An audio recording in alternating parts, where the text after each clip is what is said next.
Sa totoo lang, isa siya sa mga ideal na power forwards para sa Lakers. Mobile siya, kayang dumepensa ng iba't ibang posisyon, may outside shooting at higit sa lahat, pamilyar na siya kay Luka. Hindi na natin kailangan hulaan kung swak ba sila sa isa't isa dahil nakita na natin yon noong magkasama sila sa Dallas at pumalag pa nga sila hanggang finals. At aminin na natin, sa ngayon ay wala talagang starting power forward ang Lakers pa. Kaya kung fit lang ang pag-uusapan, napakalaking upgrade sana ni Washington. Pero ang concern ko ay hindi po basketball, kundi financial flexibility. Kapag nakuha mo si PJ Washington, matatali ang Lakers sa kontrata niya sa mas mahabang panahon hanggang 2030 mga idol. Para sa akin, napakahalaga po ng flexibility ng Lakers sa susunod na 1 o 2 taon. Hindi mo alam kung sinong superstar ang magiging available nun eh. Hindi mo alam kung kailan may hihiling ng trade. Hindi mo alam kung kailan magkakaroon ng pagkakataon si Rob Pelinka na gumawa ng isa pang blockbuster move.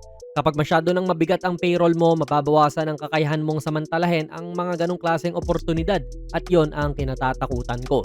Isa pa sa hindi ko gustong makita sa trade idea nga na ito ay ang pagsama kay Cam Carr. Kung napanood ninyo yung Summer League ng Lakers, alam nyo kung bakit.